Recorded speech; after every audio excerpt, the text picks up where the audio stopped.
Libro de Esdras, capítulo 1, del verso 1 al verso 6, por favor, en nuestras Biblias. Hoy quisiera compartir un mensaje titulado Cooperando con la misión. Cooperando con la misión. Esdras, capítulo 1, por favor, en nuestras Biblias, y vamos a dar lectura del verso 1 al verso 6, por favor, en nuestras Biblias. Recordando que si hay alguien a su derecha y a su izquierda que no tiene una Biblia, por favor comparta con ella para que de esta manera pueda ver que lo que predicamos simplemente es la palabra de Dios. Esdras capítulo 1, del verso 1 al verso 6, si usted lo tiene en su Biblia, digo un fuerte amén. La palabra de Dios dice lo siguiente: en el primer año de Ciro, rey de Persia, para que se cumpliese la palabra de Jehová por boca de Jeremías, despertó Jehová el espíritu de Ciro, rey de Persia, el cual hizo pregonar de palabra y también por escrito por todo el reino, diciendo: así ha dicho Ciro, rey de Persia, Jehová, el Dios de los ejércitos, me ha dado todos los reinos de la tierra y me ha mandado que le edifique casa en Jerusalén, que está en Judá. Quien haya entre vosotros de su pueblo, sea Dios con él, y suba a Jerusalén, que está en Judá, y edifique la casa a Jehová, Dios de Israel. Él es el Dios, la cual está en Jerusalén. Y a todo el que haya quedado en cualquier lugar donde more, ayúdele los hombres de su lugar con plata, oro, bienes y ganados, además de ofrendas voluntarias, para que la casa de Dios, la cual está en Jerusalén. Entonces se levantaron los jefes de las casas paternas de Judá y de Benjamín, y los sacerdotes y levitas, todos aquellos cuyo espíritu despertó Dios para subir a edificar la casa de Jehová, la cual está en Jerusalén. Y todos los que estaban en sus alrededores le ayudaron con plata, oro, con bienes y ganado, con cosas preciosas, además de todo lo que se ofreció voluntariamente. Oremos. Padre Celestial, te damos gracias por este día que nos das. Señor, venimos delante de tu presencia para pedirte, Señor, que tú seas el que nos enseñe en esta oportunidad. Tu Santo Espíritu es el encargado de redarguir, de corregir, de enseñarnos, y por esa razón queremos que tú puedas utilizar este mensaje, Señor, de tu palabra para tocar nuestras mentes y nuestros corazones. Señor, hay una misión que nos has dejado a la iglesia, y esa misión es de ir a predicar el evangelio a toda criatura. Muchas veces esta misión es imposible en nuestras fuerzas y en nuestras mentes, pero sabemos que tú, si la has dado, es porque nosotros podemos, Señor, cooperar, ser colaboradores con esta misión. Padre, pido también por aquellas personas que están con nosotros por primera o segunda vez. Utiliza también este mensaje, Señor, con esta visión tan importante de que ellos puedan escuchar que la misión es que ellos y las personas conozcan que hay un Salvador, que es Cristo Jesús, que no hay otro medio y no hay otro camino solamente en Cristo Jesús. También toca sus corazones para que al terminar este mensaje podamos salir edificados, tomando decisiones de salvación y decisiones de consagración. La honra y la gloria siempre será para ti por los siglos de los siglos. Amén y amén. Cooperando con la misión. Este pasaje es un pasaje histórico del pueblo de Israel y no lo vamos a entender en su totalidad si no sabemos un poco acerca de la historia del pueblo de Israel. Permítame unos cuantos minutos tratar de resumir una historia gigantesca del pueblo de Israel, porque tienen muchos acontecimientos. El pueblo de Israel era un pueblo que no existía. Era un pueblo que dio a comenzar primeramente con un hombre llamado Abraham. Dios se lo muestra por medio de un sueño que tiene que salir de su tierra, de su parentela, y le va a llevar a un lugar donde él no sabe y él no desconoce. Pero no solamente lo va a llevar a un lugar, sino dice que va a ser de él una nación. Y esta nación va a ser una nación entregada, consagrada a Dios, con un propósito: que todas las naciones, que todos los reinos puedan darse cuenta que su Dios de Israel es el Dios de dioses y Rey de reyes. Ese era el propósito con la nación de Israel.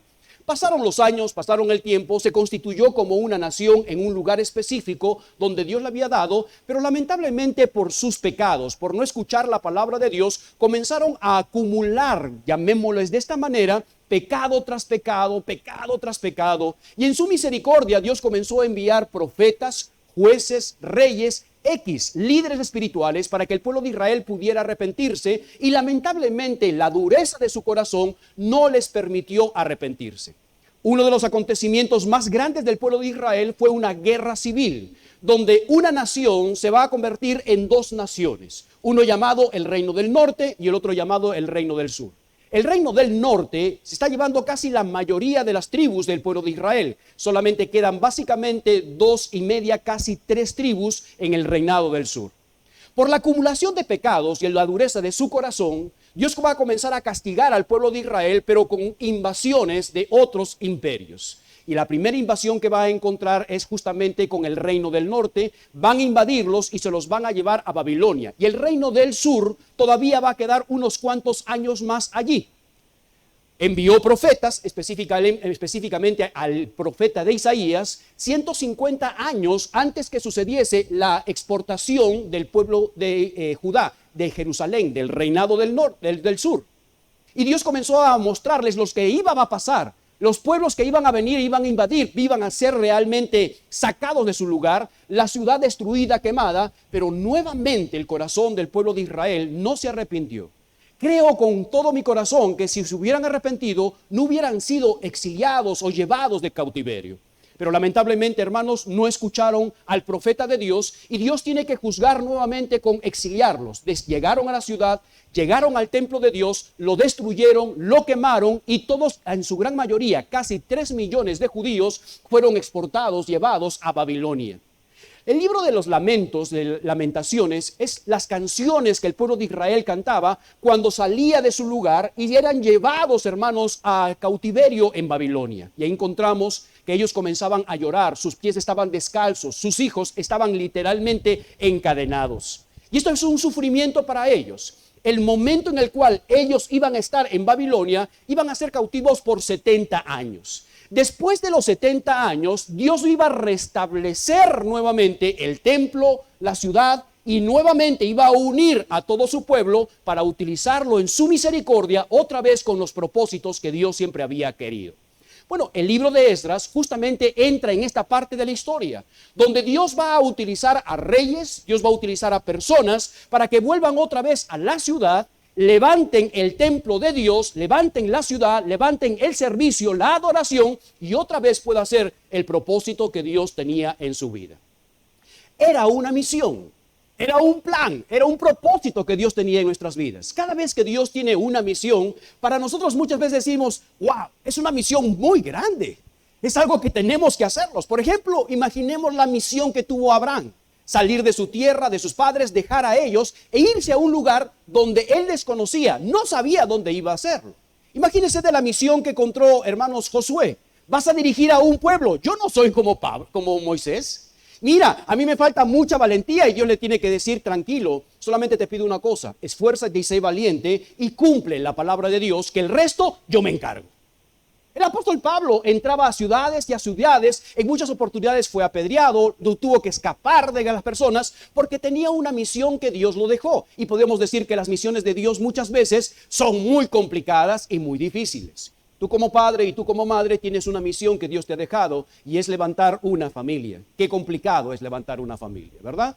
Tú como misión, tú tienes algo especial que Dios nos ha dado. Como iglesia tenemos una misión especial. La misión especial que Dios nos ha dado es predicar el evangelio a toda criatura, en todo el mundo y en toda nación. Imagínate esa misión, es muy complicada. ¿Cómo hacemos para viajar? No tenemos dinero, no tenemos plata, a las justas estamos sobreviviendo, ¿verdad? Y entonces comenzamos a pensar qué complicado. ¿Sabe que en esta semana que viene por lo menos vamos a tener 3 viajes misioneros de los que conocemos? Nuestra iglesia se va a ir a Cuba a hacer un viaje misionero. Este servidor suyo y la familia de nuestro hermano Ricklin vamos a viajar a Barinas porque tenemos que hacer también una misión allá en Barinas. El pastor José Luis y su iglesia también van a salir a hacer una misión allí donde están, entre Puerto Ayacucho y Caicara el Orinoco. Alismar, ¿cómo se llama el pueblo? La Pastora, van a hacer un viaje misionero. Entonces, muchas personas dirán, bueno, en vez de descansar en Semana Santa, estos son locos porque van a ir a trabajar. Y no solamente esto, sino que les cobran su pasaje y les piden un combo para llevar su comida. Qué irracional en cuanto a esto, ¿verdad? Entonces son misiones que nosotros tenemos, y muchas de las misiones dicen, no, esa misión yo no quiero. Y es por eso que traigo este mensaje titulado Cooperando con la misión.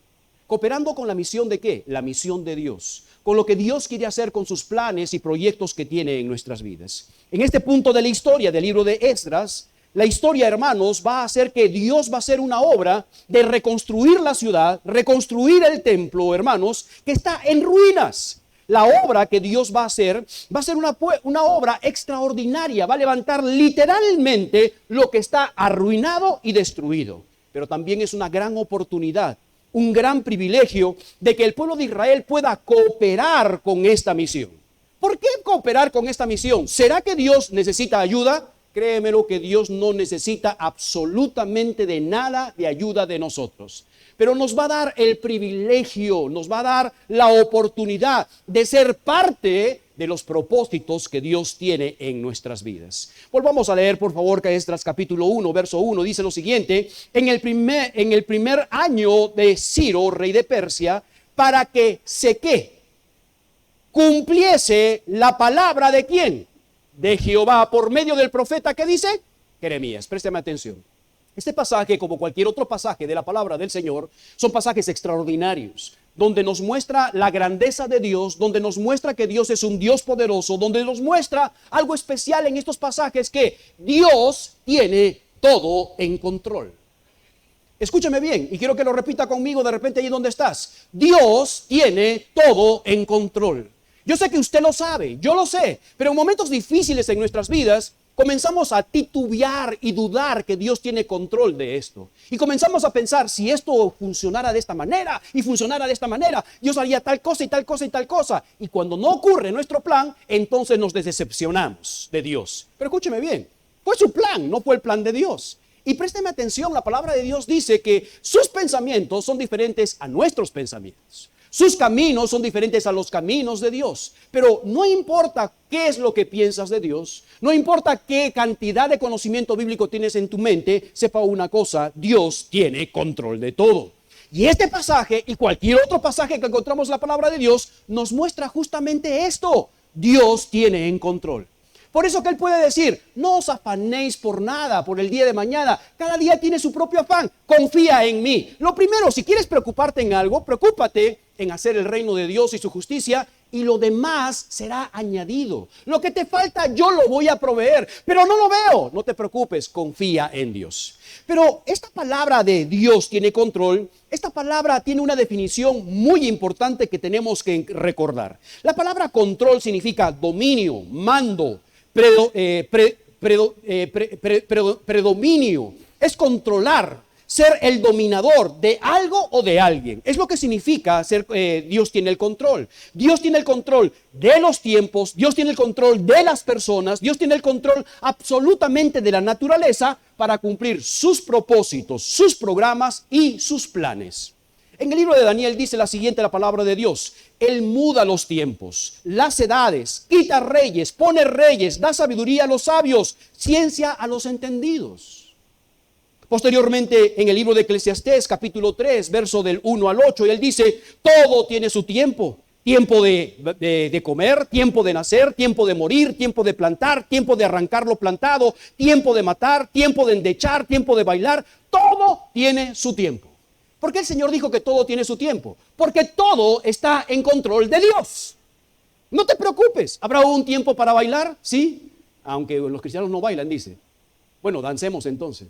¿No? ¿Hay un tiempo de reír? Sí, hay un tiempo de reír. Todo tiene su tiempo, y por eso que sale la expresión: el tiempo de Dios es perfecto. Pero ¿qué es lo que pasa? Muchas veces nosotros no confiamos en esto.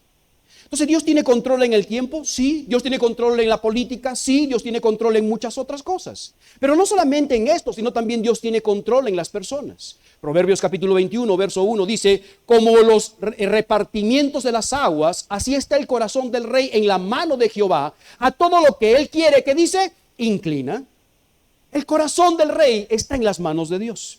Daniel capítulo 4, verso 17 dice: la sentencia es por decreto de los vigilantes y por dicho de los santos, la resolución para que conozcan los vivientes, dice, que el Altísimo gobierna el reino de los hombres, y a quien él quiere lo da, y constituye sobre él al más bajo de los hombres. ¿Qué nos muestran estos versículos? Nos muestran claramente que Dios tiene control de los tiempos, Dios tiene control de las edades, Dios tiene control de las personas, Dios tiene control de los reyes, Dios tiene control de los hombres. Este versículo Dios tiene una misión especial, van a reconstruir la ciudad. ¿Cómo hacemos para reconstruir la ciudad? ¿Cómo vamos a hacer? No tenemos dinero. ¿Cómo nos vamos a trasladar? No te preocupes, Dios tiene control de todo.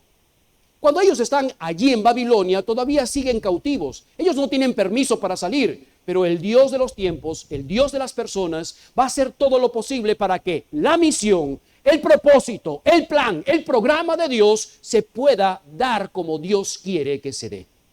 Esto es. Teniendo entonces esto presente, ahora podemos entender y podemos llegar a este pasaje para ver qué es lo que sucedió en Jerusalén y en Judá. Ahora leamos esto, Esdras capítulo 1, verso 1, por favor. Teniendo en cuenta que Dios tiene ¿qué? ¿Control en qué? ¿En los tiempos? Claro. ¿En los hombres? ¿En los reyes? Dios tiene control en todo, ¿ok? Ahora sí lo entendemos este pasaje, capítulo 1, verso 1, dice, en el primer año de Ciro, rey de Persia, para que se cumpliese ¿qué? El propósito de Dios. ¿Para que se cumpliese qué? La misión de Dios. ¿Para que se cumpliese qué? El programa de Dios. Dios lo tiene todo cuadrado. Dios lo tiene todo especialmente hecho. Dice, para que se cumpliese la palabra de Dios por medio de la boca del profeta Jeremías, despertó Jehová el espíritu ¿de quién? Ahora, préstame atención. Este no es un rey creyente, no es un rey israelita, es un rey persa. En otras palabras, quizás no tiene el conocimiento de Dios. Les voy a mostrar que sí tenía el conocimiento de Dios, pero desde su niñez tenía el conocimiento de Dios. No. O sea, no es una persona que amaba a Dios. Dios va a utilizar diferentes medios y hombres para que él pueda saber lo que Dios quería en su vida. Pero no es una persona piadosa. ¡Ay, qué buena gente que hizo ir al pueblo de Israel! No, no es así. Dios, que controla todo, que hace los programas y los planes de Dios, va a hacer su trabajo para que los hombres, los tiempos y los planes se puedan cumplir en las misiones de Dios. Entonces Dios despertó el corazón ¿de quién? De Ciro. Esta palabra despertar, básicamente, hermanos, tiene que ver con el hecho de que va a motivar al rey de Ciro. Y él comienza a decir lo siguiente, el cual hizo pregonar de palabra y también por escrito por todo su reino, diciendo que, acompáñame por favor, ¿qué? ¿Diciendo qué? Exacto, tienen que ir, tengo que construir la casa de Dios. El pueblo de Israel tiene que salir. Hermanos, ¿cómo hace esto Dios en este corazón de esta persona que no es un israelita, que no es un creyente, no es una persona que ama a Dios? ¿Cómo sucedió? Bueno, Dios conoció a Ciro 150 años antes que naciese. ¿Me escuchó bien? Dios conoció a Ciro 150 años antes que él naciera. Pastor, ¿y de dónde sacó esas cosas? Acompáñame al libro de Isaías capítulo 44, verso 28. Dios lo sabe todo. Dios tiene control de todo. Y él va a comenzar a hacer las cosas como él le plazca en sus propósitos. Isaías capítulo 44, verso 28, por favor. Isaías capítulo 44, verso 28 en nuestras Biblias, por favor. Isaías va a profetizar antes del cautiverio. ¿Ok? Isaías capítulo 44, verso 28. Búscalo, por favor, y vas a prestarme atención aquí. Vamos a ir a varios versículos porque no vamos a poder comprender toda la palabra de Dios, pero sí tenemos que ir a los pasajes de la palabra del Señor. ¿Están conmigo? Ahora sí. Antes de leerlo, préstame atención por acá. Isaías no es contemporáneo de Ciro. ¿Ok?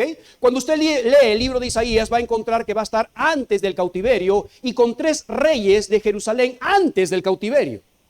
Es decir, él profetizó esto 150 años antes que llegara Ciro. Y Dios comenzó ya a determinar y comenzó a conocer a Ciro antes que Ciro fuera emperador. ¿Cuál es la profecía que vemos por acá? Mira lo que dice la palabra de Dios. Que dice ¿de quién? Pero Ciro ni siquiera había nacido. Y Dios ya sabía quién era y también sabía cómo se llamaba. Esto es maravilloso de Dios, amén o no amén.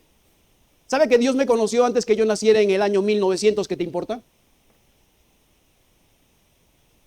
No tengo problema, del año 1976. ¡Wow! El pastor es viejo, es de los 70, sí, por ahí más o menos. Pero Dios me conocía como te conocía a ti. Y 150 años que Ciro diera este decreto, Dios ya conocía quién era y le colocó por nombre. Cuando Isaías comenzó a decir, este es el siervo Ciro, y dice, ¿quién es Ciro? Y él comienza a decir esta profecía, ¿qué dice de Ciro? Es mi pastor y cumplirá todo lo que yo. ¿Por qué? Porque Dios tiene control de todo. De los tiempos, de las personas, de las circunstancias. Dios tiene control de todo. Dice, Él hará lo que yo quiero. Al decir a Jerusalén, serás edificada y el templo será.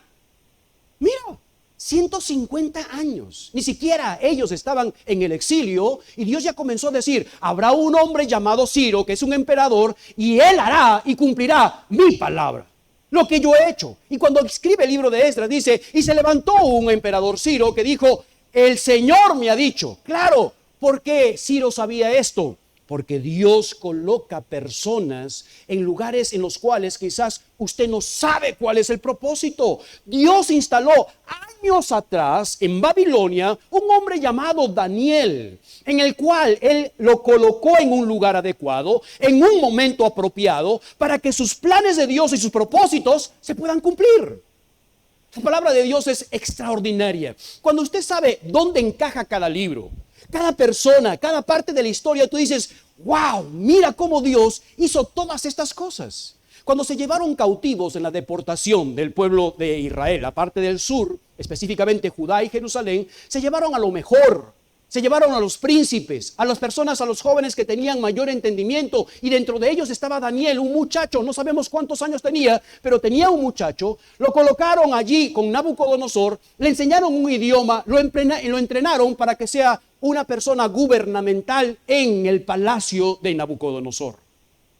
Y este Daniel, cuando comienza a trabajar allí en Nabucodonosor, comienza también Dios a decirle por medio de una inscripción, una profecía al hijo de Nabucodonosor diciendo, tu reino va a caer. Si quieres puedes anotarlo por allí, no tengo el tiempo, pero en Daniel capítulo 5, anótalo por favor. Daniel capítulo 5, verso 21 al 31. Daniel capítulo 5, verso del 21 al 31. ¿Sabes que el hijo de Nabucodonosor, rey de Babilonia, estaba tomando, haciendo una fiesta? Estaba tan borracho, trajeron mujeres. Y entonces dice, vamos a lo siguiente, vamos a brindar. Y mandó a sacar los utensilios que habían robado del templo de Dios que estaba en Jerusalén. Y comenzaron a tomar en los vasos de plata el licor. Y mientras estaba todo funcionando por allí, en la pared, no sabemos en qué tipo de pared, apareció un dedo y comenzó a hacer inscripciones en la pared. Cuando vio este hijo de Nabucodonosor lo que estaba sucediendo en la pared, comenzó a decir, la palabra de Dios dice que su corazón comenzó a latir fuertemente, casi se desmaya y comenzó a decir, llamen a los sabios, llamen a los astrólogos para saber qué es lo que dice la inscripción. Y ninguno de los sabios y los astrólogos y magos pudieron interpretar lo que estaba por allí. Y una mujer que está allí dentro del palacio, que probablemente es la hija de Nabucodonosor, le dice, yo sé que hay un hombre entendido sobre los sueños y las cosas que Dios tiene. Adivina quién era. Daniel.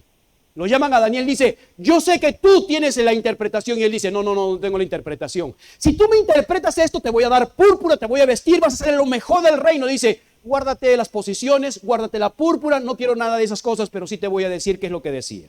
Y en esta profecía lo que se escribió es Mené, Mené, Tekel, Upharsin. Es lo que se escribió. Son tres palabras, dos palabras que se repiten. Mené significa contó Dios tu reino y lo ha puesto fin. La segunda palabra Tekel es pasado, has sido en balanza y fuiste hallado falto.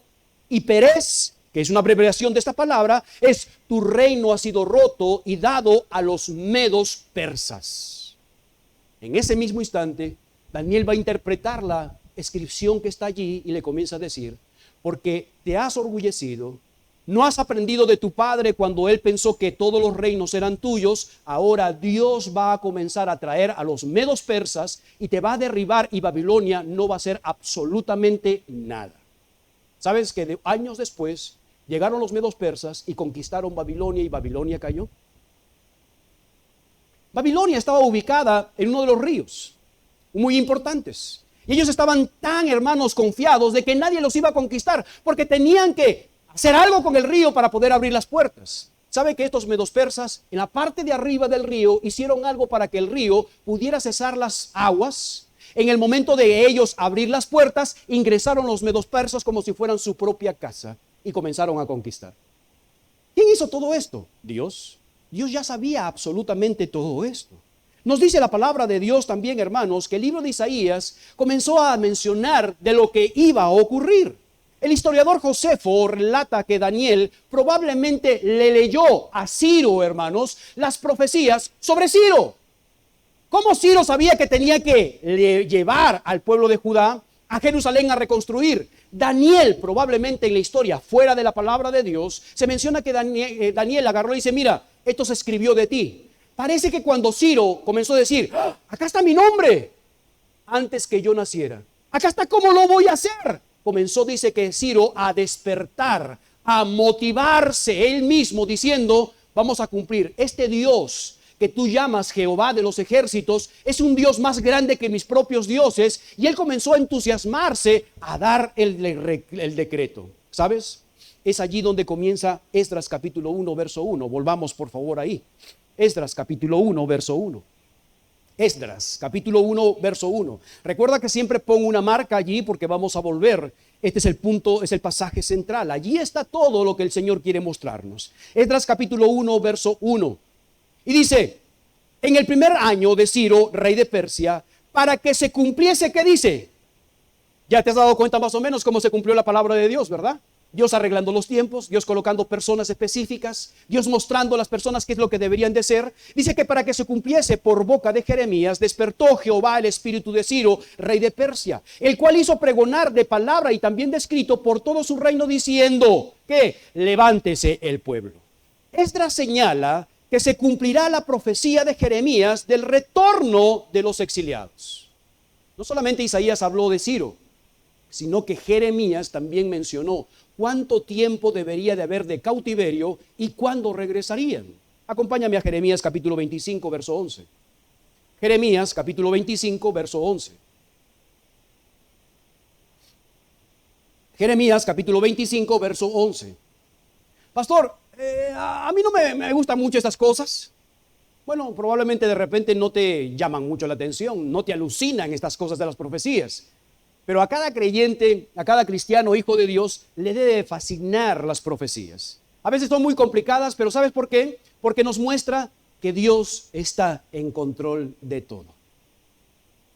Cada vez lo que Dios ha prometido, lo ha cumplido.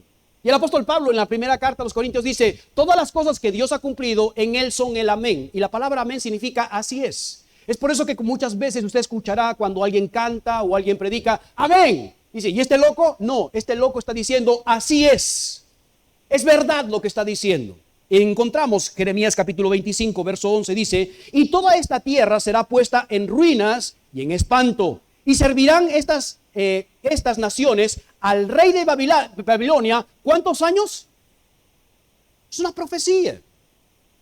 Dice, esta ciudad, este templo va a estar en ruinas. Ya lo comenzó a profetizar y él dice también, van a estar cautivos 70 años. Capítulo 29, verso 10. Capítulo 29, verso 10 de Jeremías. Jeremías, capítulo 29, verso 10. Mira lo que dice la palabra de Dios en relación a esto. Dios estableció un tiempo de cautiverio. Dios estableció un tiempo donde tenían que salir. Dios tenía todo cuadrado.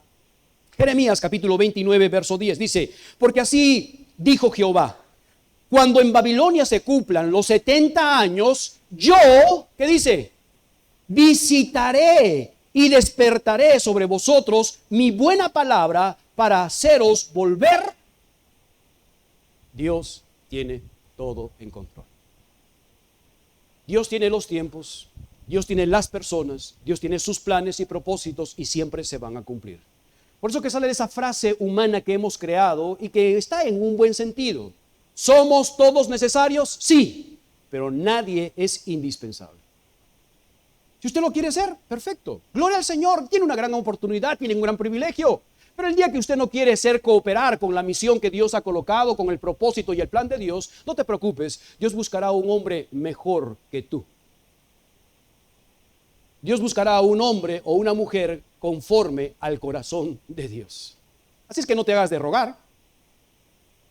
Así es que cuando sientas el llamado del Espíritu Santo para hacer algo, para cooperar en la misión, no te sientas como que, ay, si yo no voy, nadie va.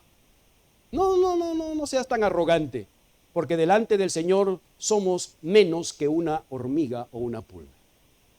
Tanto es así que el salmista dice, Señor, soy un gusano. Soy un gusano. No soy nada delante de la presencia del Señor. Y aquí nos muestra la palabra de Dios y en estas profecías que todo tiene en control. ¿Por qué podemos decir y asegurar que Dios va a hacer cosas grandes en medio de nosotros? Porque leemos la palabra de Dios. ¿Por qué podemos decir que una persona va a pasar momentos trágicos en su vida? Porque tenemos la palabra de Dios. ¿Por qué podemos decir entonces de antemano, mira, esto va a ocurrir en los años, el cielo se va a oscurecer, la luna se va a convertir en esto? ¿Y ustedes de dónde sacaron esto? Sacamos de la palabra de Dios. Porque Dios lo dijo. Dios está a cargo de esto. La historia no es su historia. La historia no es la historia de otras personas. La historia es la historia de Dios. Porque Dios tiene control de todo. Entonces, si Dios tiene control de todo, ¿por qué preocuparnos? Si Dios tiene control de todo, de los tiempos, de las personas, ¿por qué afanarnos en nuestras vidas? ¿Por qué hacernos un mundo dentro de nosotros mismos? Pasaron los 70 años de cautividad. Había llegado el fin de la cautividad. De modo que Dios despertó el corazón de Ciro, dice, pero no solamente el corazón de Ciro, sino también el corazón de su pueblo. Capítulo 1, nuevamente el libro de Esdras, verso del 1 al 4. Esdras capítulo 1 del verso 1 al verso 4 dice, en el primer año de Ciro, rey de Persia, para que se cumpliese la palabra de Jehová, porque de él es la historia, de él son los tiempos, de él son las personas, por boca de Jeremías, despertó Jehová el espíritu de Ciro, rey de Persia, el cual hizo pregonar palabra y también por escrito por todo su reino diciendo, presten atención, es lo que escribe Ciro, así ha dicho Ciro, rey de Persia, Jehová el Dios de los cielos me ha dado todos los reinos de la tierra y me ha mandado que le edifique casa a Jerusalén. Ahora tengo una pregunta, ¿de dónde sacó esto Ciro? ¿De dónde sacó esto Ciro? ¿Ah? De la escritura. ¿Qué escritura? ¿Ah? De la de Isaías. ¿Quién probablemente le dijo? Daniel, mira, mi Dios ha escrito de ti antes que tú nacieras. Ah, eso es mentira. Mira, aquí está la escritura. Tráeme el rollo, por favor, del libro de Isaías.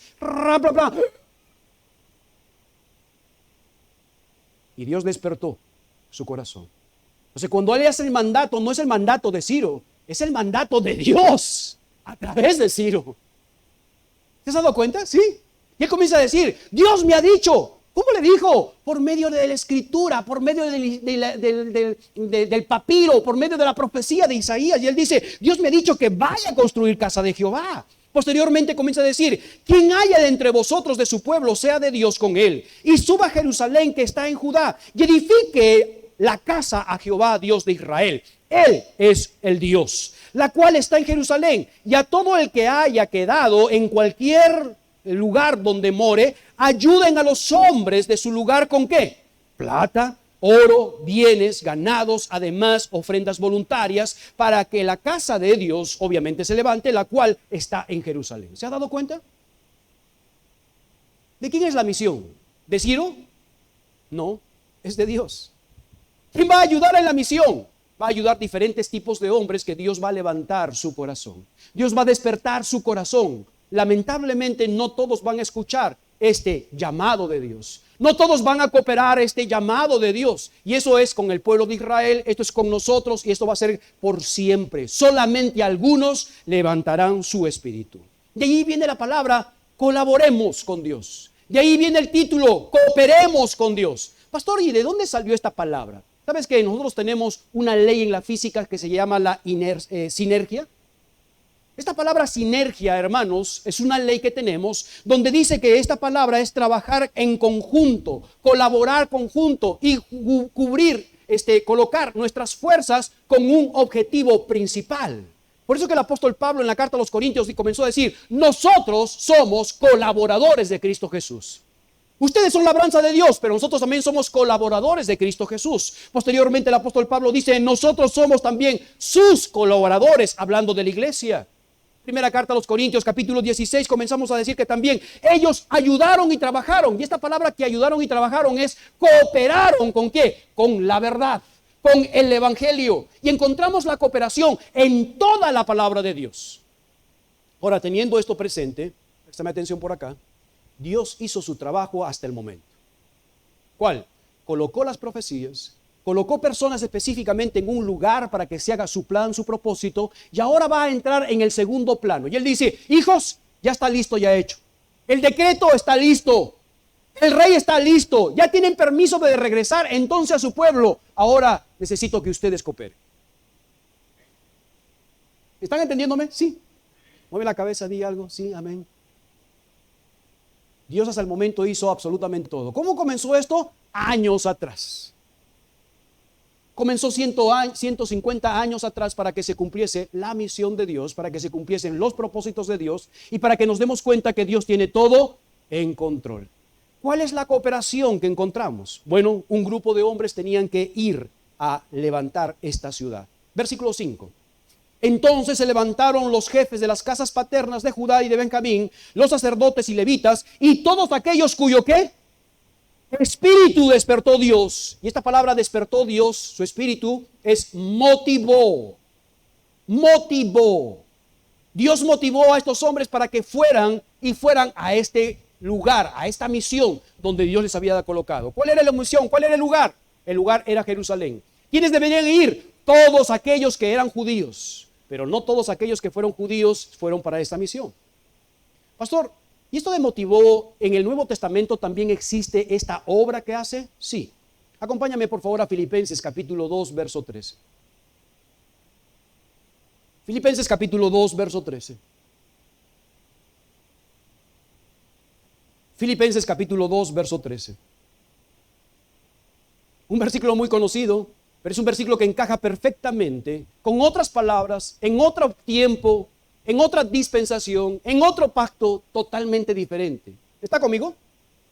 Todos juntos leemos a la voz de 3, 2, 3. Porque Dios es el que produce en vosotros, el que en vosotros produce, así que el querer como el hacer por su buena, adivina qué significa esto.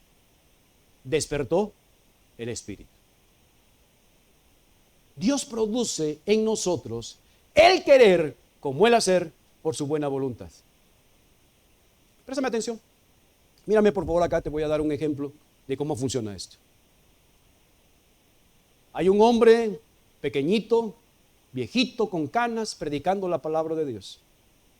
No es su palabra, es la palabra de Dios. Es lo que Dios quiere. Y también encontramos al Espíritu Santo de Dios, que mientras este hombre viejito, con canas, está predicando la palabra de Dios, está dando conocimiento a la grey de Dios, el hombre sentado con inteligencia y razonamiento comienza a pensar y comienza a decir, qué interesante, que es bueno. El poder del Espíritu Santo va a comenzar a llegar sobre la persona y va a comenzar a colocar en su corazón el querer como el hacer. Va a comenzar a decir, tú lo puedes hacer. Es verdad. Y él va a responder, pero Señor, yo no soy bueno hablando, yo no soy tan simpático, yo no soy muy elocuente, pero el Espíritu Santo va a comenzar a colocar en su corazón el querer como el hacer por su buena voluntad. Pero no solamente a él. Va a comenzar a ir a otro lugar y va a colocar en la vida de una persona, de una dama, diciendo también tú lo puedes hacer. Y va a llegar donde otro hombre y va a decir tú también lo puedes hacer. Y Dios va a comenzar a motivar a toda su iglesia y a todo su pueblo para poder hacer y cumplir la misión de Dios. Pero escúcheme bien, no todos van a responder a ese llamado. Recuerdo cuando era muy joven, estaba sentado en mi iglesia, una iglesia que tenía solamente bancas, eran de maderas muy duras. El espaldar no eran como el que ustedes tenían, también era madera. Pero cada vez que mi pastor comenzaba a predicar acerca de llevar el evangelio a otras naciones, había en mi corazón algo que comenzaba a crecer. Había en mi corazón, y yo no sabía el versículo, pero lo que estaba sucediendo es que Dios estaba produciendo en mí el querer. Había algo dentro de mí que decía, Julio, tú eres el hombre. Hay algo dentro de mí. Pero también no solamente el querer, sino que también había parte de mí diciendo, el hacer. Sí, Señor, lo quiero hacer, pero ¿cómo lo hago? No tengo plata. ¿Cómo voy a viajar a otro país? Yo no tengo esta capacidad, yo no tengo la otra capacidad. Pero Dios comenzó a colocar ese espíritu, a despertar, a motivarme, que tuvo que luchar con él por 5 años. Cuando estaba saliendo del bachillerato, en una fogata con los jóvenes, no pude aguantar más lo que Dios estaba haciendo en mi corazón, cómo levantaba ese espíritu en mi corazón. Y comencé a llorar como un niño y le dije, Señor, ya no más quiero luchar contigo. Yo lo voy a hacer. Y es lo que cantaba el pastor Moisés. Dejé mis sueños. Todo el mundo pensó que era un fastidio, que era acabar mi vida, pero no importa. Todo eso vale la pena cuando llegaremos al cielo y Dios nos diga, buen siervo fiel, en poco fuiste fiel, en mucho te pondré. Esas son las palabras que necesitamos escuchar de Cristo Jesús. Pero Dios comenzó a levantar ese espíritu. Y es lo que hizo con el rey por medio de la palabra de Dios. Es lo que hizo con el pueblo. Algunos se levantaron. ¿Sabes que esta decisión era una decisión muy interesante? ¿Por qué? Porque ellos tenían que dejar sus casas. 70 años de cautiverio. ¿Qué se puede hacer 70 años en un lugar donde tú no estás? Nosotros sabemos quizás. Por muchos de nosotros que hemos salido a otro país, por lo que ha sucedido en nuestro país, hemos visto a nuestros hijos, a parientes, amigos que han llegado a un país que no es país, es comenzar desde abajo. Usted lo sabe, ¿verdad? Yo lo sé. ¿Y sabes por qué? Porque soy extranjero todavía en este país. Recuerdo que cuando llegué a este país, hermanos, doy gracias al Señor porque Venezuela ha sido un país y siempre va a ser un país de gran bendición. Pero cuando llegué, vi a la iglesia como si fuera mi familia, los hermanos me ayudaron y gloria al Señor por eso. Pero al final, hermanos, era comenzar desde abajo. Ya tengo en este país, hermanos, vamos a cumplir como 22 años, 23 años, algo así en este país. Y ya tenemos realmente nuestra vida en este país. En 23 años. ¿Qué se puede hacer en 70 años? Entonces el pueblo ya estaba establecido en Babilonia. Y escúcheme bien, Babilonia era el imperio. Como hoy en día todo el mundo quiere viajar a Estados Unidos, porque es el imperio, ¿verdad? Hablan del imperio, pero quieren vivir en el imperio. ¿Amén o no amén? Pero es como llegar a Estados Unidos exiliados por 70 años. Ya tenemos casas, ya tenemos automóviles, probablemente algunos tendrán su yate.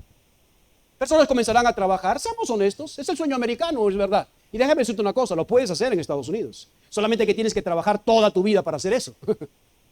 Si tú vas allá a hacer una vida como acá o como en América Latina, no lo vas a poder hacer. Tienes que llegar a trabajar día y noche. ¿Ok? No es algo sencillo. Ay, esto que el otro. Si es verdad, puedes tener trabajo, pero también los servicios son carísimos. Y escúchame bien, si usted no paga el servicio en el día que tiene que hacer, se lo van a cortar. Ellos están en el imperio, con sus casas, con sus carros, con sus yates. No todos, pero algunos de ellos. Pero Dios produjo en ellos el querer como el hacer. Y algunos de ellos se levantaron y se fueron. ¿Pero qué era? Era una labor futurista. Era una labor, hermano, sobre una misión. Tenían que irse hacia el futuro peligroso, a un futuro trabajoso y dificultoso. ¿Por qué? Porque iban nuevamente a su ciudad, es verdad, a su país, pero una ciudad y un país destruido, arruinado. No había nada en ese lugar. Oye, yo salir entonces del imperio para ir a una ciudad donde no hay nada. Tú estás bien loco. Por eso que solamente algunos despertaron, respondieron, obedecieron a estas personas, al llamado de Dios. Llegarían a una tierra desolada, a una tierra devastada, a una tierra destruida en ruinas. No era nada atrayente para nadie, pero ellos comenzaron a obedecer a Dios. Pero salieron con fe, salieron con esperanza, para ser parte ¿de qué? Del propósito de Dios. No todos van a responder a este llamado. No todos van a responder a lo que Dios está haciendo en nuestras vidas. ¿Recuerdas Nehemías? Dice que Nehemías llegó al pueblo, a los muros de la ciudad, y los muros estaban destruidos, y él no dijo nada a nadie lo que Dios había colocado en su corazón. El día de ayer fuimos a evangelizar y hicimos un evangelismo al aire libre. Pastor, ¿cómo se hace el evangelismo al aire libre? Bueno, es un loco predicando en una plaza. Usted lo ha visto, ¿verdad? En su gran mayoría todos son pentecostales. Entonces te dicen, ¿y este loco que esto? Bueno, esa locura nosotros hicimos el día de ayer. Llegamos con un grupo de hermanos al evangelismo, nos fuimos a la plaza ¿cómo se llama? La plaza Bolívar. La Plaza Bolívar, y la Plaza Bolívar no nos permitieron predicar, entonces nos fuimos a la otra plaza, el Venezolano, ¿verdad? La Plaza del Venezolano, y comenzamos a predicar. Yo iba a predicar acerca de la puerta y me llevé 2 puertas, literalmente. Una puerta muy grande que me ayudaron y otra puerta pequeña. Y comenzamos a predicar. Pastor, la primera vez que usted predica así, no, pero hace muchos años que no he predicado, así que de esa forma, que estaba en el seminario y comenzábamos a predicar en forma aire libre. Entonces comenzamos a predicar, hermanos. Ahora, tú podrías decir, pastor, ¿y estaba cómodo haciendo eso? Bueno, no tan cómodo estaba haciendo eso, ¿verdad? Porque ¿qué es lo que uno no tiene la costumbre, pero tiene que hacerlo porque tiene que hacer? Pero sabes que después de haber predicado en el aire libre, Dios ha estado moviendo mi corazón para hacer esto varias veces. Dios ha despertado mi corazón porque están pasando cosas en mi cabeza. Yo no sé si son de Dios o son mías. Pero me gustaría que de repente en un mes, por todos los sábados, vayamos a una sola plaza y comencemos a hacer servicios en esa plaza. Vamos a llevar la orquesta, vamos a llevar el dirigente de himnos, la iglesia va a llegar, va a comenzar y vamos a mostrarles lo que hacemos aquí afuera. Porque en su gran mayoría todos piensan que los cristianos y los evangélicos son los que se tiran al piso y los que claman y hacen un desorden completo, y la verdad no es así. Porque Dios es un Dios de orden, donde se predica la palabra de Dios correctamente, donde se canta la palabra de Dios correctamente, y creo que es una buena oportunidad. Yo le decía a mi esposa, no conozco por lo menos en Venezuela a alguien que haga una predicación al aire libre, que lo haga correctamente como dice la palabra de Dios. Y Dios está moviendo esta misión dentro de mí. No estoy cómodo. ¿Me escúchame bien? No estoy cómodo, porque es cómodo predicar aquí, aire acondicionado, micrófonos, sentado. Pero vamos a ir a la incomodidad. ¿Cómo resultará? No sé cómo resultará. Pero Dios está despertando mi corazón, colocando algo en mi corazón. Yo no sé cuántos de ustedes van a responder. Y comenzaremos a decir, hermanos, este sábado vamos a evangelizar en tal plaza, de tal hora a tal hora. No sé cuántos llegarán. Espero que el Señor, que toda la iglesia pueda responder a este despertar que Dios está colocando de predicar el evangelio. Pero Dios levantó un grupo de hombres para hacer lo que tenían que hacer. Un ejemplo de esto, vamos a la tercera epístola de Juan. Tercera epístola de Juan, capítulo 1, verso 7. Tercera epístola de Juan, capítulo 1, solamente hay un capítulo, verso 7. Hombres respondieron a lo que Dios está produciendo en su corazón. Mujeres que respondieron a lo que Dios está haciendo para su misión. Tercera epístola de Juan, capítulo 1, verso 7. ¿Está conmigo? Están en los últimos libros de la Biblia, cerca del libro de Apocalipsis. Y él comienza a decir lo siguiente, el apóstol Juan. Porque ellos, ¿qué dice?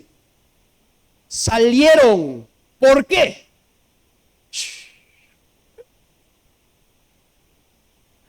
Ellos salieron. ¿Quiénes? Los misioneros. Ellos salieron. ¿Quiénes? Los predicadores. Ellos salieron. ¿Quién? Los que Dios había levantado su espíritu. Los que Dios había hecho algo en su corazón. Ellos salieron por amor de Dios. Dios trabajó en sus vidas. No sé qué es lo que sucedió, pero al final ellos obedecieron y salieron. Es como el viaje misionero ahora. Hermano, anótese para ir a Cuba. Ay, a Cuba. ¡Qué calor, pastor! Y el pastor Moisés no ayuda mucho porque dice, hermano, lleve su gorro, lleve su agua, lleve su paraguas. El pastor no diga eso, por favor. Y después la arregló, no se preocupen que hay río. ¡Ay! Y yo sé que muchas personas dirán, no, el calor mejor me quedo. Pero hay hombres y mujeres que dicen, yo voy. Aunque me va a dar un patitieso. Yo sufro de tensión alta, pastor. ¿Cómo me voy a ir a Cuba? Bueno, Dios colocará literalmente, quizás una nube dentro de nosotros. ¿Sabe que cada vez que hemos viajado a Barinas hace calor, usted sabe que hace calor. Pero todas las veces que he viajado a Barinas, hermanos, no he hecho calor. ¿Sabe por qué? Porque el ungido de Jehová. No, en ninguna manera. Bueno, porque Dios de repente hace cosas como esas. Yo no sé, pero no importa si hace calor. Ojalá ahora que vamos, de repente Dios dice, tú dijiste tal cosa, ahora te voy a dar calor. De repente porque nunca he viajado en Semana Santa, ahora que viajo en Semana Santa, ahora sí me agarra el calor. No importa, pero Dios colocó en nuestros corazones. Hay gente que ama tanto profundamente a Dios, como enseñaba el día jueves. Gente que quiere agradar a Dios de corazón. Gente que quiere hacer la voluntad de Dios en su corazón, y que esas personas y esos creyentes y esos hijos de Dios no le dicen nunca a Dios no. Y cuando Dios comienza a actuar en nuestras vidas, ese hombre que ama profundamente a Dios y que dice: quiero estar en tu camino, quiero ser como Enoc, quiero ser como Pablo, como Abraham, amigos de Dios. Y Dios comienza a inquietar en nuestros corazones. Uno no puede decirle no a Dios. Dios está despertando. Y estos hombres salieron por amor de Él, sin aceptar nada de los gentiles. Es justamente eso. Necesitamos cooperar con la misión de Dios. Necesitamos ser parte de la misión de Dios. Pero no solamente fueron ellos. Capítulo 1 del libro de Esdras, por favor, verso 6. Capítulo 1, verso 6 del libro de Esdras. Entonces Dios despertó a un grupo de hombres, de mujeres, niños, hombres de familia. Despertó su corazón. ¿Para qué? Para poder salir de Babilonia, del imperio, a irse a una ciudad de ruinas. Salir del imperio, de su comodidad, a ir a una ciudad destruida, que iban a comenzar otra vez a trabajar. Pero la palabra de Dios dice, el capítulo 1, verso 6. ¿Están conmigo? Digo un fuerte amén. Y todos los que estaban en sus alrededores, ¿qué? Ayudaron. Con plata, oro, con bienes, ganado y con cosas preciosas, además de todo lo que se había ofrecido voluntariamente. Extraordinario cómo cooperamos con la misión de Dios. Unos levantándose y yéndose a un lugar de ruinas. Otros que se quedan, dice: pastor, yo no puedo, pero yo ayudo.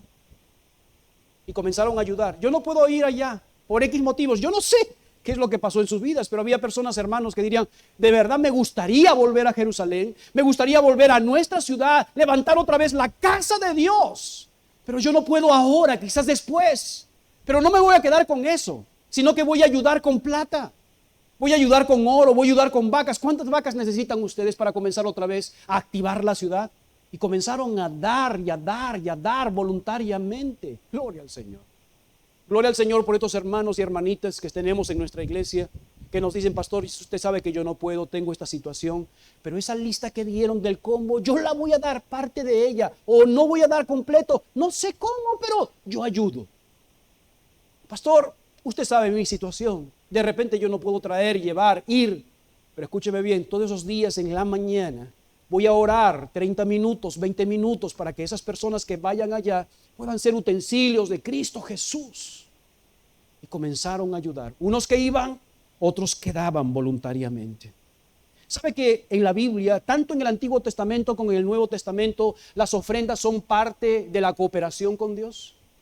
Cuando se iba a levantar el tabernáculo para Dios, la casa, el lugar, la tienda donde iba a estar el arca del pacto, también Dios dijo: mira al pueblo que traiga ofrendas voluntarias, de pieles, de oro, de plata, madera, etcétera, etcétera. Y el pueblo comenzó voluntariamente y generosamente a traer ofrendas. Tanto es así que en muchas oportunidades decían: ya no más, ya no necesitamos más ofrendas, ya no traigan, hermanos. Es como las ofrendas que trajeron para el pastor José Luis: hermano, ya no traigan más cosas, por favor. Ya no traigan más cosas. Pastor, para la ropita, no, ya pasó el tiempo, ya no traigan más. Ya el pastor José Luis se fue, así es que ya no traigan más. Y gloria al Señor por ustedes, hermanos, por su generosidad. Dios los bendiga y los multiplique, porque siempre tienen un corazón generoso. Gloria al Señor por esos hombres. ¿Se ha dado cuenta cómo cooperamos con la misión?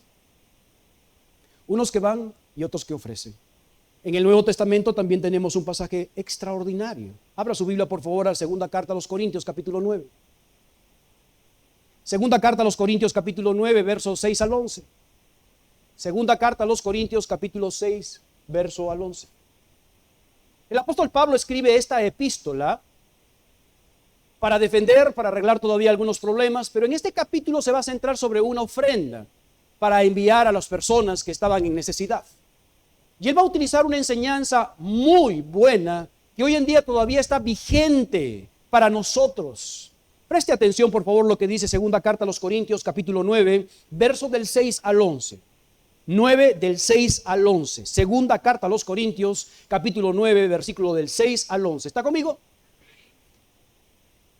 Pero esto digo: el que siembra escasamente, también, ¿qué dice? Ya va. Yo sé que algunos falsos maestros han utilizado esto para pactar, ¿verdad? No, esto no tiene nada que ver con pacto. Esto es una ofrenda voluntaria. Es una ofrenda que Dios va a colocar en su corazón, que lo tiene que hacer. Pero escúcheme bien, dice, el que siembra escasamente, también, ¿qué dice? Segará escasamente. El que siembra generosamente, también, ¿qué dice? Segará.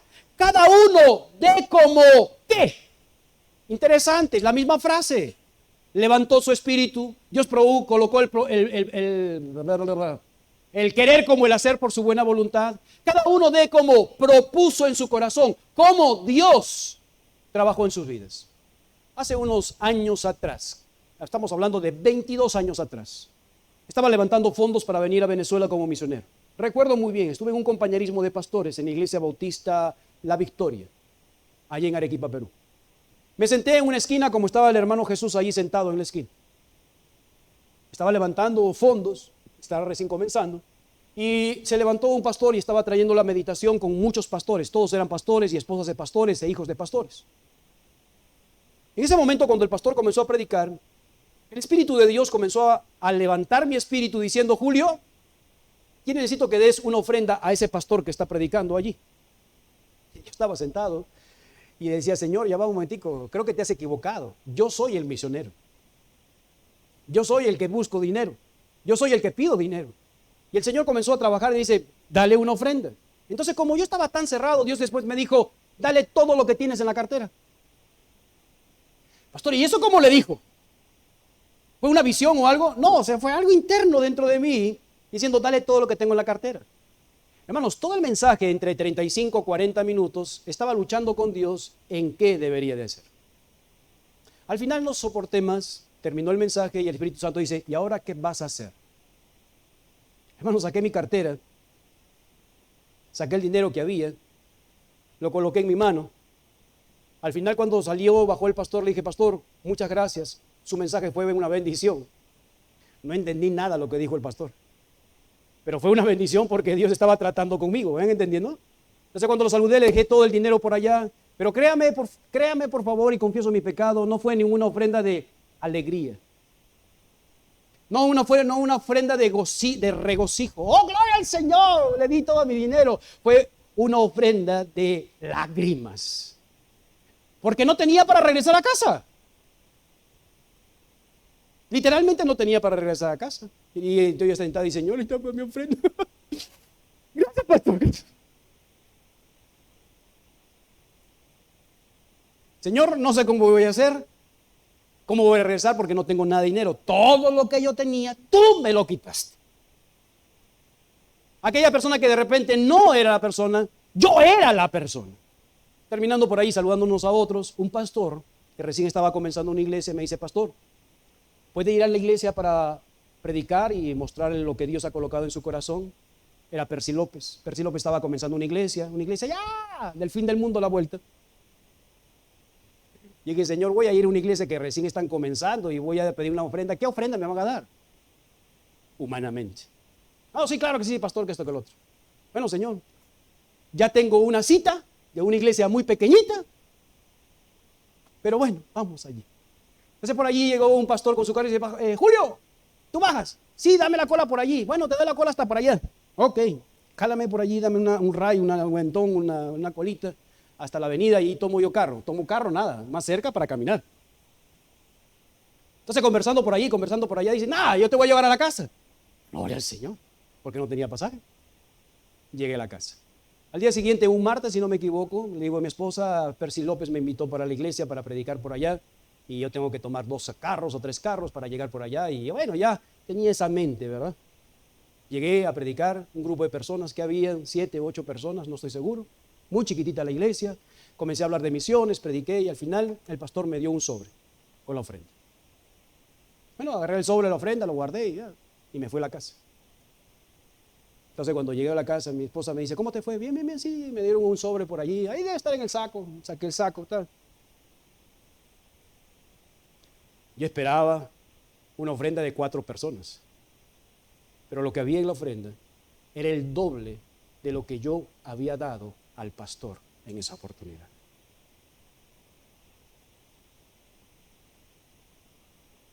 No de por tristeza ni por necesidad, porque Dios ama al dador alegre. Lo que siembras, ciegas. Es una ley. Una ley del pecado, una ley de la voluntad, una ley de liberalidad, una ley de generosidad. Es una ley divina. Pero el versículo no termina ahí. Volvamos a leer por favor el versículo. Versículo 6 nuevamente para recordar esto. Por esto digo, el que siembra escasamente también segará escasamente. El que siembra generosamente también generosamente segará. Cada uno dé como propuso en su corazón, no con tristeza por necesidad, porque Dios ama ¿a qué? Pero préstame atención aquí. Y poderoso es Dios para hacer que abunde en vosotros toda gracia, a fin de que, teniendo siempre en todas las cosas todo lo suficiente, abundáis para toda buena obra. Que está escrito, repartió y dio a los pobres, su justicia permanece para siempre. El que da semilla al que siembra, el pan al que come, proveerá y multiplicará vuestra sementera y aumentarán los frutos de vuestra justicia para que estéis enriquecidos en todo para toda. Te traduzco este versículo.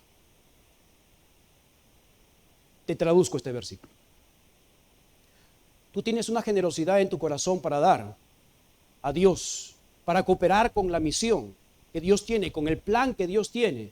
Dios te dice, recuerda una cosa, yo doy semilla al que siembra. Al que no siembra, no le doy semilla. Le doy pan al que come. Si tú vas a utilizar esto para la gloria del Señor, para la gracia de Dios, no te voy a dejar que sufras algo en tu vida. Tu sementera, tus semillas, tu casa siempre será productiva. ¿Por qué? Porque te voy a utilizar para poder dar gloria a Dios. Por eso que los nunca tienen. Siempre está pidiendo, yo no tengo, ¿me das? Dame. Nunca van a tener. Porque Dios da al que da. Señor, yo no voy, pero doy. Cooperando con la misión. Dios ya había hecho su parte, moviendo a un hombre, los tiempos, los profetas, y ahora dice, ahora necesito cooperación. ¿Quién? Y Dios despertó. Escúchame, préstame atención. No es que algunos solamente sintieron en su corazón regresar a Judá. Todos sintieron en su corazón, Judá, Jerusalén, vamos allá. Porque si algo tienen los israelitas o los judíos, es el patriotismo guardado en su corazón y en su mente. Si hay alguien más patriota que patriotas, son los israelitas y son los judíos. Pero no todos respondieron a esto. Unos se levantaron y fueron, y otros comenzaron a dar. Oh, pastor, qué bendición. No termina la historia ahí. Hubo otro grupo. Un grupo que salió entonces a esta ciudad destruida, acabada y desolada. ¿Dejaron el imperio para ir a este lugar? Sí. Otros que se quedaron, no puedo, Señor, tú sabes, déjame terminar estos asuntos y yo doy. Pero hubo un tercer grupo. ¿Este grupo de dónde sale, pastor? Capítulo 1 del libro de Esdras, verso 2, por favor, vayamos allí. Capítulo 1, verso 2 del libro de Esdras. ¿Está conmigo? Dice la palabra de Dios. Así ha dicho Ciro, rey de Persia: Jehová, el Dios del cielo, me ha dado todos los reinos de la tierra, y me ha mandado que edifique casa en Jerusalén, que está en Judá. Versículo 3. Dice la palabra de Dios: quien haya entre vosotros de su pueblo, sea Dios con él, y suba a Jerusalén, que está en Judá, y edifique casa a Jehová, Dios de Israel. Él es el Dios, la cual está en Jerusalén. El anuncio, el edicto, fue para todo el pueblo de Israel. Se dice que fueron 3 millones de judíos o israelitas que fueron a la deportación. Cuando se cuenta, solamente se cuentan a los hombres, no se cuentan a las mujeres, ni a los niños, ni a los jóvenes. ¿En 70 años habrá subido la suma de 3 millones? Sí. También habrá bajado, habrá hombres que habrán muerto, obviamente en Babilonia. Pero creo que ha habido más de 3 millones de personas. Pero coloquemos 3 millones de personas. 3 millones de personas que escucharon el anuncio. Ven o ayuda. Pero ¿sabes que solamente 50,000, para exagerar, solamente obedecieron? ¿De dónde sacó eso? Capítulo 2 del libro de Esdras, versos 64 y versos 65. Capítulo 2, versos 64 y versos 65. Toda la congregación unida como un solo hombre era ¿de cuánto? ¿Cuántos eran los que escucharon el anuncio? No, te estás equivocando. Escucha bien la pregunta. ¿Cuántos eran los que aproximadamente escucharon el anuncio? Más de 3 millones. ¿Cuántos respondieron?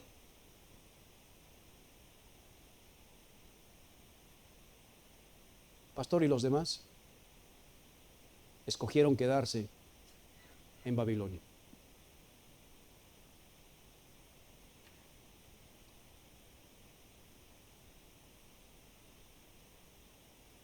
Es que escogieron quedarse en el aire acondicionado. Es que se quedaron porque tenían que hacer un viaje en el yate. Se quedaron porque, ¿cómo voy a ir a una ciudad desolada? Voy a ir a Cuba para quemarme como un negrito. No.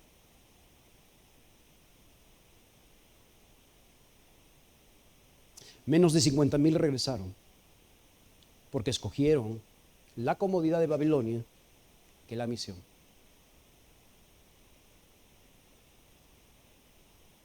Se quedaron en Babilonia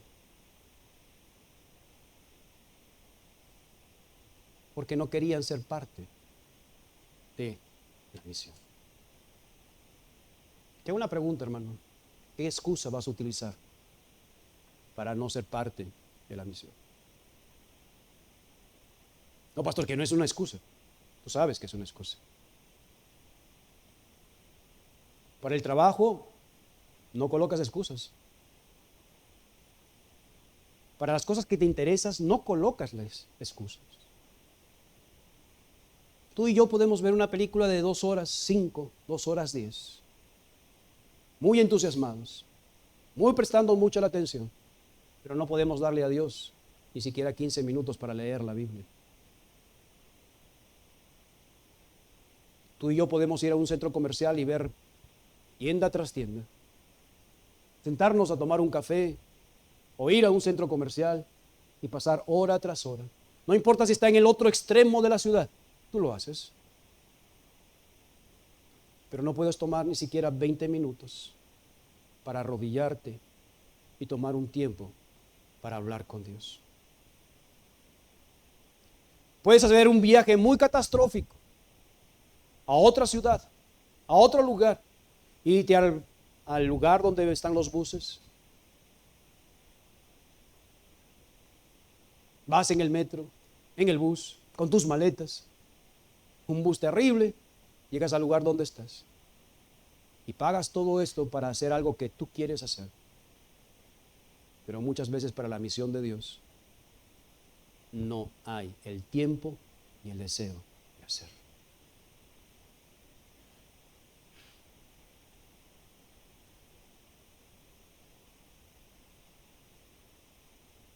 ¿Vas a cooperar con Dios? El anuncio está dado. El anuncio está dado a todos, cada uno de ustedes. Pero ¿qué hacemos en esta misión? Querido amigo o amiga que está con nosotros, tenemos una sola misión. Y es predicar el Evangelio de Cristo Jesús. Y usted dirá, pastor, ¿qué significa ese Evangelio de Cristo Jesús? Ese Evangelio de Cristo Jesús se llama las buenas noticias. Que un Dios amoroso, un Dios grande, envió a su único Hijo Jesucristo a este mundo para que usted pueda ser salvo, pueda tener vida eterna, pueda estar en la presencia de Dios, pueda ir al cielo. Porque si usted no toma esta decisión de conocer a Cristo como Señor y Salvador personal, si usted no le pide a Cristo que perdone sus pecados, no le pide a Cristo que sea su Señor, el que mande y gobierne en su vida, el día que usted muera, va a ir al lago de fuego y azufre. Pastor, pero ¿por qué Dios nos castiga de esa manera? Ese lugar nunca fue creado para el ser humano. Ese lugar fue creado para Satanás y sus demonios. Pero lamentablemente toda aquella persona que rehúse el sacrificio de Cristo Jesús, toda aquella persona que rehúse el que no ser perdonado sus pecados, lamentablemente va a ir como castigo a este lago de fuego y azufre. ¿Qué decisión va a tomar? Bueno, pastor, me gustaría. ¿Qué es lo que tengo que hacer? Solamente un requisito. ¿Un requisito? Sí. Arrepiéntese de su pecado. ¿Qué significa esto? Significa que usted necesita dar vuelta a lo que está haciendo y hacer las cosas correctas delante de Dios. ¿No le gustaría tomar esta decisión en su vida? Si lo quiere hacer, lo puede hacer hoy día. Señor, sálvame, perdona mis pecados, estoy arrepentido. Iglesia, ¿qué vas a hacer con la misión de Dios? ¿Vas a ir? ¿Vas a dar? ¿O vas a quedarte? Tú decides. Pero si tú te quedas,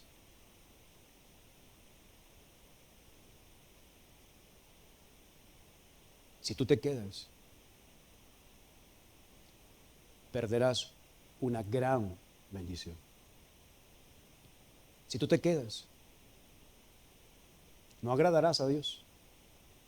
Si tú te quedas, si tú no das, no experimentarás lo que Dios tiene para nosotros. Es un gran privilegio ser parte de la voluntad de Dios. Con los ojos cerrados, la cabeza inclinada, todos orando. Padre Celestial, te damos gracias por este día que nos das. En estos minutos, pido, Padre, que este mensaje pueda haber llegado a los corazones de los creyentes y también de nuestros invitados. Que ahora podamos tomar decisiones en nuestras vidas. Mientras yo hable, cierra tus ojos, inclina tu rostro. Quiero hacerte una pequeña invitación. Amigo o amiga que está con nosotros, gracias por venir. Al comienzo te dije que Dios tiene algo especial. Que no es una casualidad que usted haya llegado. Dios de una u otra manera lo trajo a esta iglesia para que usted escuche que Dios quiere salvarlo, quiere perdonar de sus pecados, quiere salvarlo de esta condenación. Y solamente se encuentra en Cristo Jesús. ¿Qué hará con este mensaje? ¿Qué hará con esta gran noticia? ¿Qué hará con el sacrificio de Cristo Jesús? ¿Lo rechazará o lo aceptará? Si usted quiere aceptar este regalo de la salvación, que Dios lo salve, le perdone pecados y pedirle a Cristo que sea su Señor y su Salvador de su vida, ¿por qué no levanta su mano? Me gustaría orar por usted. ¿Habrá alguien que diga, pastor? Amén, gloria al Señor. Amén, gloria al Señor. ¿Alguien más que diga, pastor? Deja la mano extendida hacia arriba. Un hermano o una hermana se acercará a hablar con usted. ¿Alguien más que diga, pastor, ore por mí? Yo quiero tomar esta decisión. Pedirle a Cristo que me salve. ¿Alguien más? Cristiano, hijo de Dios. Gracias, puedes bajar tu mano, gracias. Ya va un hermano, una hermana. Cristiano, hijo de Dios, ¿qué vas a hacer en la misión que Dios nos colocó? De predicar el evangelio a todas naciones, de ir, llevar la palabra del Señor. El programa de misiones, el programa de evangelismo, ¿qué vas a hacer? No te veo los días sábados. No te veo entusiasmado de predicar el evangelio. ¿Qué está sucediendo? ¿Estás apoyando en misiones? ¿Estás orando en la misión? ¿Cuántos cristianos podrían decir, pastor, Dios tocó mi corazón? No sé cómo lo hizo, de qué manera lo hizo, pero Dios tocó mi corazón. Me gustaría que ahora mismo tome decisiones en su vida allí donde está. Que usted y Dios arregle cosas con el Señor. Que lo que Dios ha colocado, Dios ha tocado allí en su corazón diciendo, tienes que arreglar esto, tienes que acomodar el otro. Me gustaría que tú des esto, que tú vayas. Yo no sé. Esa es la obra del Espíritu Santo de Dios. Pero sí estoy completamente seguro que Dios ha trabajado en nuestras vidas. Lo ha hecho conmigo. Y tengo que ajustarme a lo que Dios quiere en mi vida. Ojalá es que nuestra iglesia se levante, deje estos sillas cómodas y podamos salir a este mundo que tanto se necesita del mensaje del evangelio. Juntos, cooperando con la obra de Dios. Padre Celestial, te damos gracias por este día que nos das. Gracias, oh Dios, por este mensaje, porque has tratado conmigo, Señor. A veces tus bendiciones, Señor, lo hemos colocado como grandes comodidades y nos cuesta posteriormente salir de estas bendiciones. Levanta tu iglesia, Señor. Que tu Santo Espíritu pueda tocar nuestro espíritu, Señor, y producir en nosotros este querer como el hacer. Sé que no todos podemos salir a evangelizar, a predicar, a hacer misiones, ir a otro lugar para poder comenzar otras iglesias, otras obras, otras células familiares, otro lugar donde predicar, Señor. No todos serán llamados, pero sí habrán un gran grupo de creyentes que están dispuestos a apoyar, Señor, dando ofrendas voluntarias, ayudando, sirviendo, dando necesidades. Gracias, Dios, por esos creyentes, esos hijos tuyos que están comprometidos con la misión. También quiero pedirte, Señor, por aquellos hombres y mujeres, hijos tuyos, que no quieren cooperar, que siempre colocan una justificación, Señor. Ten misericordia de ellos y trata con ellos. Porque lo que están haciendo es desobedeciendo. Porque lo que están haciendo, Señor, es menospreciándote. Lo que están haciendo es no colocándote a ti como el primero en tu vida. Ten misericordia y trata con ellos, Señor. Para que puedan despertar y no desperdiciar su vida en este mundo y llegar al mundo venidero, al reino, Señor, con tristeza, con melancolía, de no haber hecho lo que deberíamos de hacer en este mundo. Pido por nuestra iglesia, Filadelfia, Señor. Ayúdanos a poder cumplir los propósitos y planes que tú tienes para con nosotros. Solamente tenemos que cooperar con lo que tú nos mandas a hacer. La gloria y la honra siempre será para ti por los siglos de los siglos. Amén. El Señor los bendiga, hermanos. Muchísimas gracias.